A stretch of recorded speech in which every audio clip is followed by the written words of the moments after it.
ายดีอาจารย์น้องซื้อนักศึกษาสมพัฒน์เป็นพยาบาลปีหนึ่ง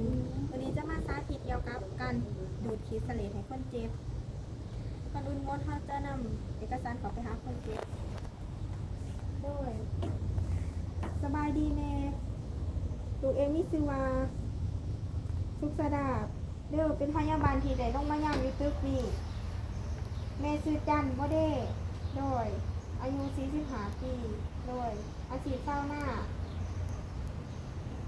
บ้านแกงเหย้าเมืองบาเจียงแขวงจำปาสักโดยจุดประสงค์มื้อนี้แม่ลูกจะมาดูดขี้กระเทอให้แม่เด้อย้อนว่าขี้กระเทอแม่ร้ายเกินไปมันจะไปอุดตันหลอดลมแม่เฮ็ดให้แม่หายใจบ่สะดวก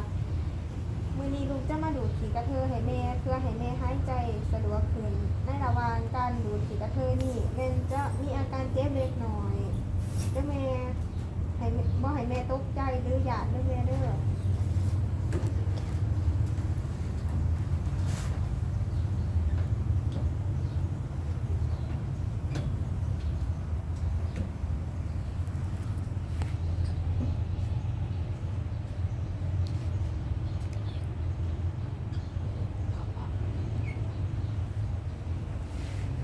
โดยถ้าถาดูค่าหนึ่งเด้อลูกไปเกี่ยวอุปกรณ์ก่อน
นุญาตด้วยไหม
หลังจากนั้นเราจะมาประเมินสเก็ตจากที่เข้าดูทีกระเทอหายก้นเจ็บแล้วก้นเจ็บ หายใจสะดวกขึ้นบ่หายใจลำบากแต่เด้อแม่ให้แม่นอนพักผ่อนเด้อด้วยหลังจากนั้นเราจะมาจดใส่เอกสารบอกวันที่เดือนและบอกเวลาที่ดูคลิปดูดคีย์เสเลก็จบเพียงเท่านี้ขอขอบใจ